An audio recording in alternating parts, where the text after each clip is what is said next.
Cool. So we got through the lecture. Let's put it all together. Let's do this example together, and let's see how we do.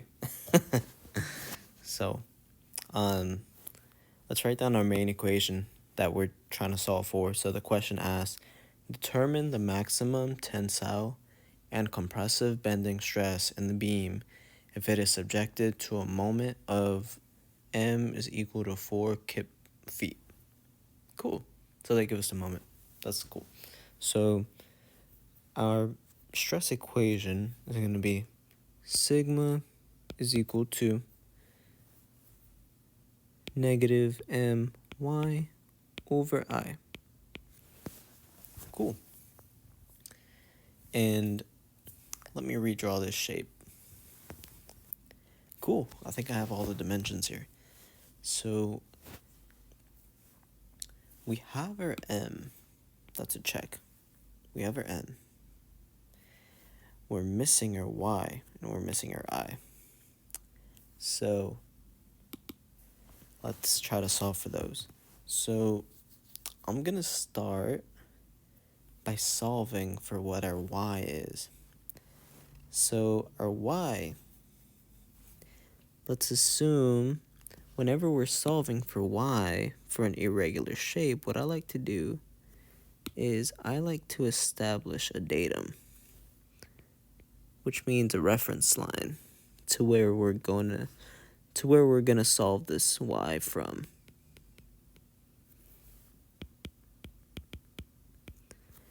And I'm gonna solve in this direction. Okay, cool. So now that we've drawn everything out, we have our datum established and everything, let's find y bar, which is the distance from our datum to our neutral axis. So let's look for that y bar.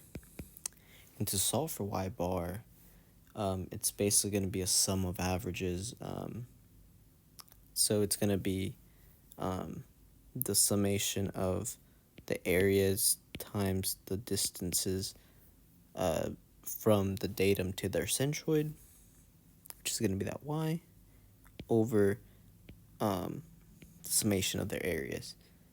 And this will give us the average distance that we can then use to find our neutral axis and then ultimately solve the problem. So here, I'll go through this with you. So let's start with shape 1. So for shape 1, we need to do this full distance right here, and then its thickness right here as well. So we're going to do that 3, so that's 4 in total, 4 inches times 0.5. That's going to be our area. So 4 inches times 0.5 inches. And then now we're looking for that y. So this is our A. So now we're looking for our y. So our y is the distance from the centroid, from our centroid to the datum. So whatever that distance is right there.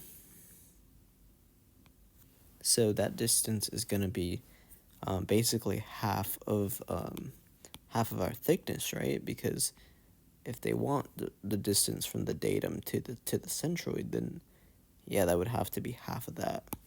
So that's equal to 1/4 of an inch. So 0.25.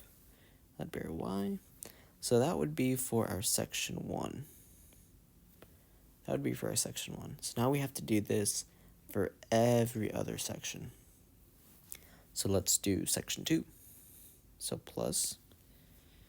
So because we have 2, one right here and one right here, I'm just going to put a big 2 in front of this so that we know we have to double anything. We have to double what we do for 1. So I'm going to put a big 2 outside with brackets.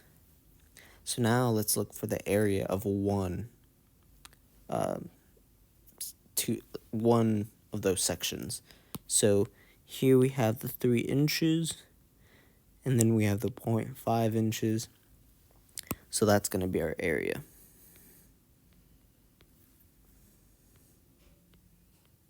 So now we found our area, we need to find our distance from our centroid of that shape to our datum. So that's going to be somewhere like here to there. So if we look at it, this distance right here is 0.5. And then the distance from this point to this point is half of this length right here, which we know already is 3 inches. So really it's 1.5 plus 0.5, which if we sum that up, it's 2 inches. So our centroid of this shape, number 2, is 2 inches from our datum.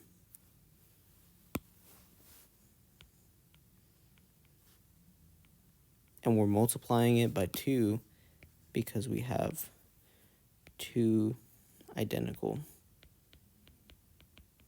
shapes. Cool. So now let's keep going. So now we have one more shape. We have the third shape. So plus. So we're going to multiply this 10 inches times this 0.5. That's going to give us that area of that shape. So 10 inches times, 0.5 inches.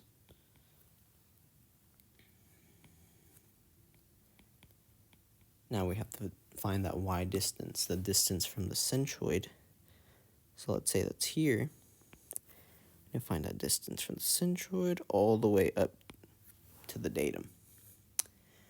So we know the distance from here to here is 5 inches, right? Because we know that this is 10 inches, so half of that has to be 5 inches.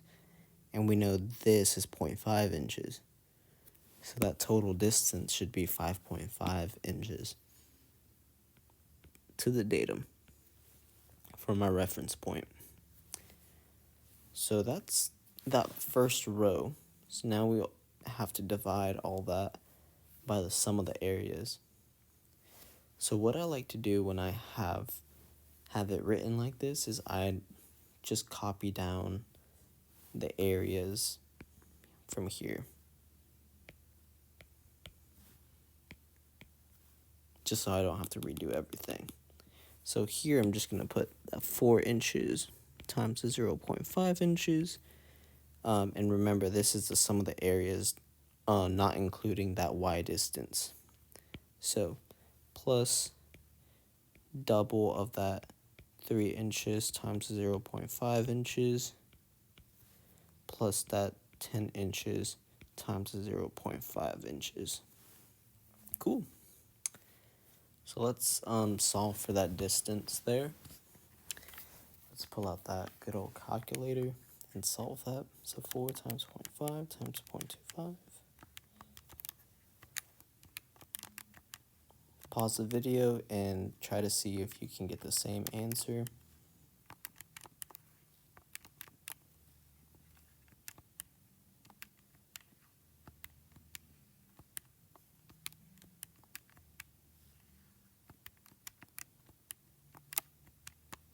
So I got 3.4 inches. Let me do that one more time.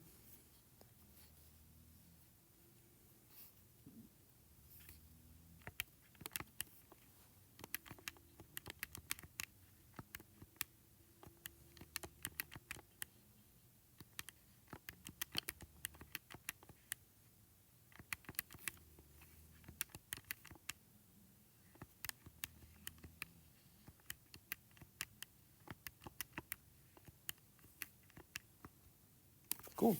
So that's 3.4 inches. So that's basically telling us that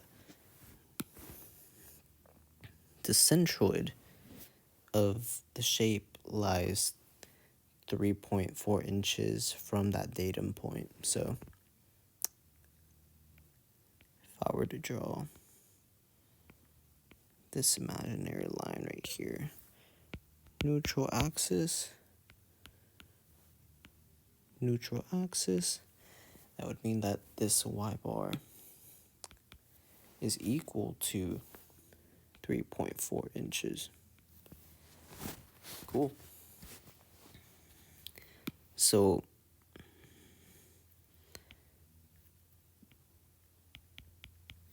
our plus y, negative y. Cool. So now we have our y bar. We know where our centroid is. We know what our y should be. Now we have a better idea. Now let's look for what the I should be, the moment of inertia. Now the moment of inertia for irregular shapes is usually a little complicated. You need to do a parallel axis theorem to solve it, which we're gonna do here. Lucky for you, right? So first, the parallel axis theorem.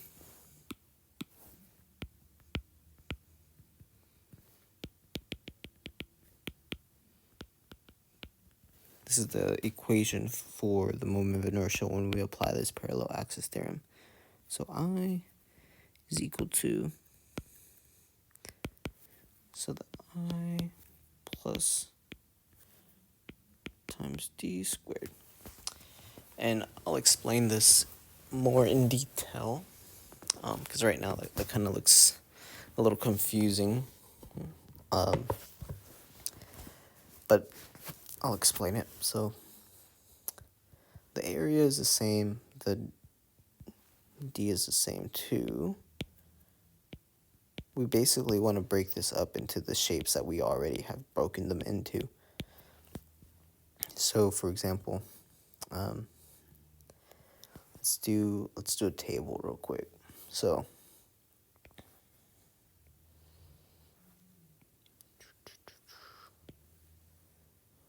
we want to do a table that has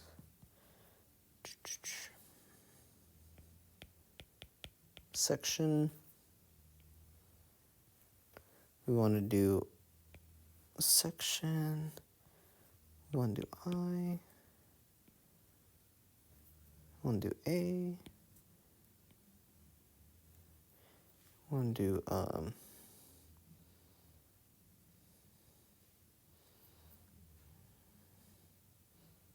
D. And then maybe we want to do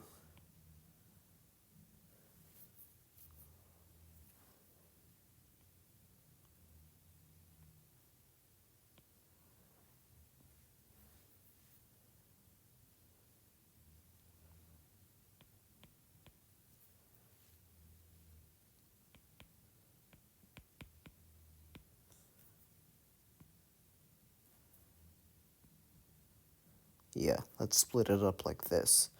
So this is kind of basically what this formula is telling us. It wants us to, for example, for all these sections we did, so the 1, 2, and the 3, they want us to basically find the individual moment of inertias, individual areas, and this d value here is going to be the distance from the centroid of our shape. So our centroid of our shape, let's, I have my pointer here, so I'm going to be denoting here. So let's say our centroid of this number 2 shape is right here. It wants to know the distance from our centroid to our neutral axis, now that we know it. So that's going to be our d value. So just be cognizant of that. So distance from distance from centroid to neutral axis. Cool. So let's do this. So for here, I'm going to put a note because for our number two section, we have two of them. So multiply by 2. So let's start with section 1. So section 1, we have, we need to find I, which for a rectangular shape, as you know, is 1/12 base times height cubed. So for our number 1 section, we have our base, which is this 4 inches, and our height is at 0.5. So if we plug that into that equation, 1/12 base, which is at 4 inches, height, which is at 0.5 cubed, it's going to be 0.0417 inches to the 4th.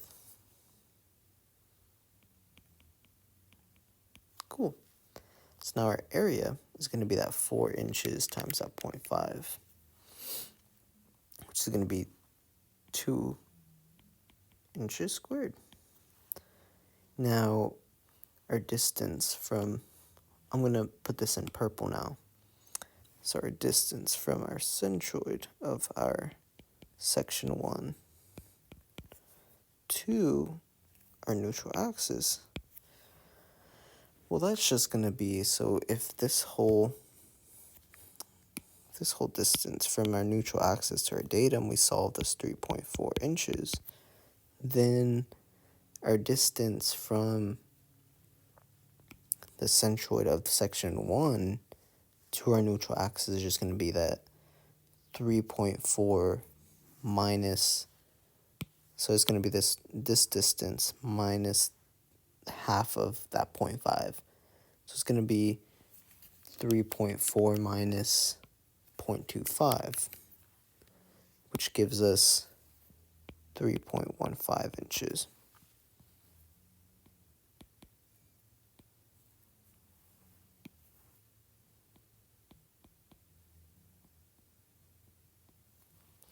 So we want to do that for every single section. And then what we want to do is we want to do this, and then at the end, we're going to sum all of them up and see what we get. So I encourage you to do this yourself, and then maybe pause the video and see if you get the same thing as me at the end. So, but if you also want to, we can just keep going. I'm going to keep solving it with you guys as well. So for now, section 2. So section 2 centroid is around here. And we want to find the distance from here, from the centroid of that shape to our neutral axis. Now, we know that this whole neutral axis is 3.4 inches. So we need to find what this distance is right here too. So that's going to be equal to that 0.5 plus half of the section 2. See that? To get to here. And then we need to subtract from that 3.4 to get this remaining distance right here. So that D value for section 2 is going to be 3.4 minus 0.5, which is this distance right here, minus half of 3, which is at 1.5.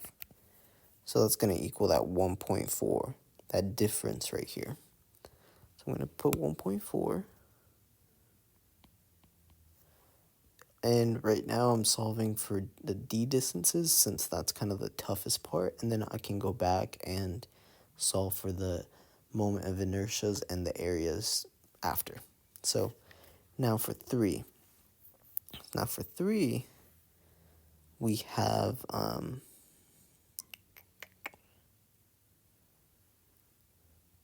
that 0.5. So this is quite interesting now because our centroid of our section 3 is below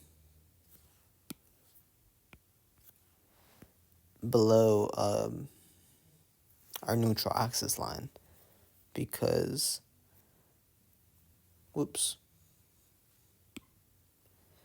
so because our neutral axis line only goes to 3.4 here, as you can see. However, section 3 has that length because this whole section is 10 inches, so it's 5 inches. So what we really need to do is we need to add up this 5 inches plus this 0.5, which is 5.5, and then find the distance from here to here, which would be that 5.5 inches minus the 3.4.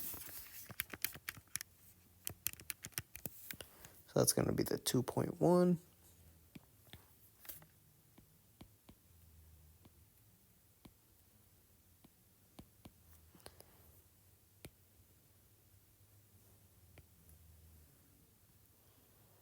So, looks good.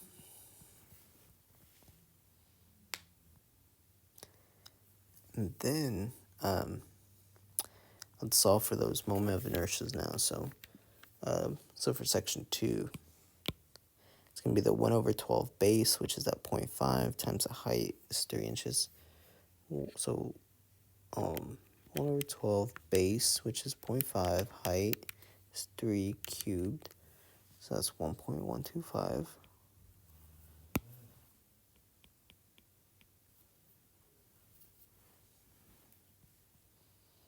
And then the area is 1.5. And then for 3, it's going to be 1 over 12 base, which is 0.5. Height is 10 cubed. Oh, that's a really high number, 41.67. The area is 5. And then if we add all these together,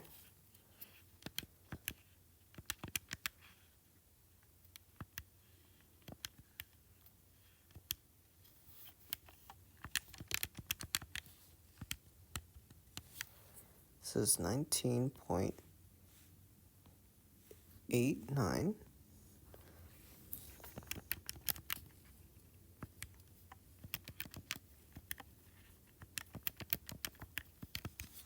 This is 4.07.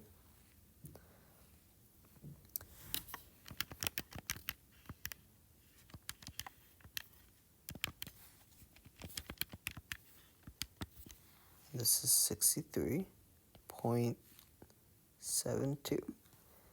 So if now we have to remember,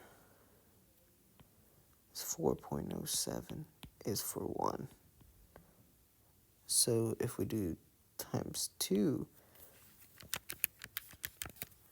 we get 8 point, because we have 2 of those members. So if we add all these up,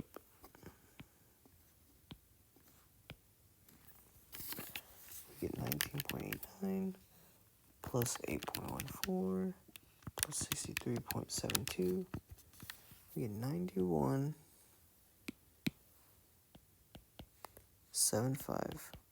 inches to the 4th. So now we know our moment of inertia.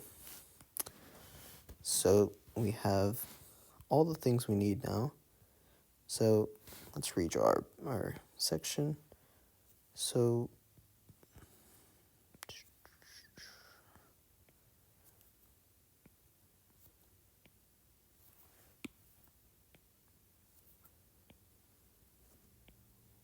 it's really slender, so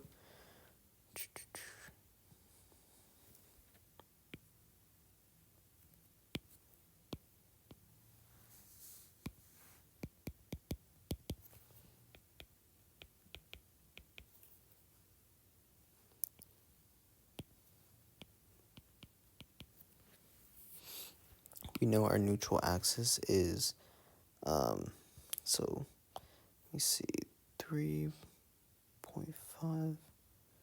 So we know our neutral axis is around here.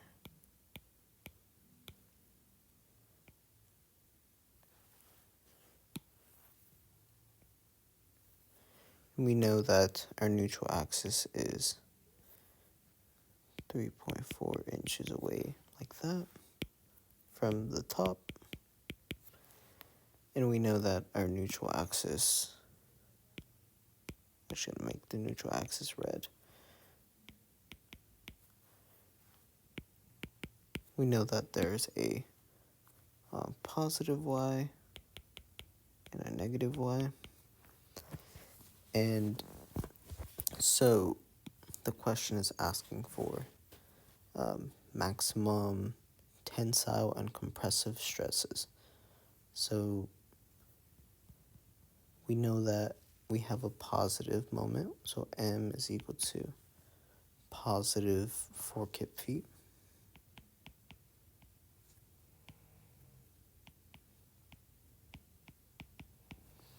So if we do, and we also know that the maximum flexural stresses occur at the extreme fibers. So we're going to do top, we're going to do bottom. So sigma top is equal to negative from the equation M, which is 4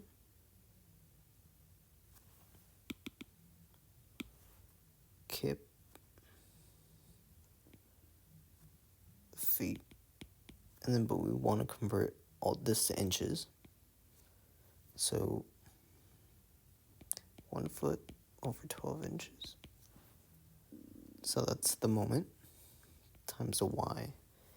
Now the y should be that distance to the extreme fiber, which is from here to here, this distance right here. And that distance is that 3.4. It's going to be a positive over the 91.75 inches to the fourth. So that's going to be our sigma top. Let's solve for it.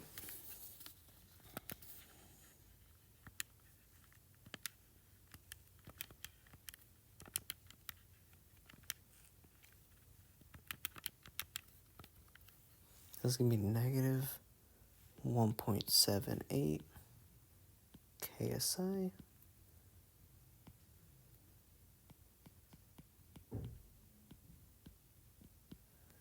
So algebraically that's telling us it's negative. So we know that this is or 1.78 KSI compression. Cool. So we know the top is in compression. Now sigma bottom is equal to that negative, still from the equation, 4 kip feet. We still want to do that conversion to get everything in the same units. Now times. So now we're looking for the compressive strength at the bottom fiber, because we're looking for that maximum stress, right? So we're looking at this negative y, right? So we need to find that distance to the extreme fiber all the way from here to here. So that distance is actually going to be the entire distance, or the entire depth of the cross-section minus that 3.4 that's right here. And that 11.5 is basically this 10 inches plus the 0.5. Oh, which actually should be not 11.5, but it should be 10.5. Cool. So let me change that.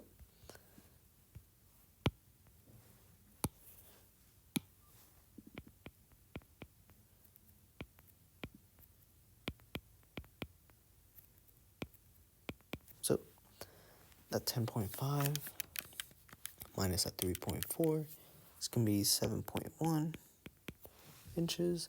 So I'm going to use that as negative. So negative 7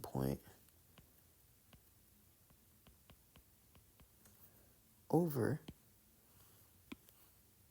that same 91.75 inches is equal to, so we have the negative times a negative, that's going to cancel out, be a positive. There's going to be 4 times 12 times 7.1, 91.75. This should be inches to the fourth. So that's equal to 3.71 KSI tension. Cool. So these are our answers. We found the maximum stresses at the extreme fibers, and we found the tension and compressive stresses. So let me know if you have questions.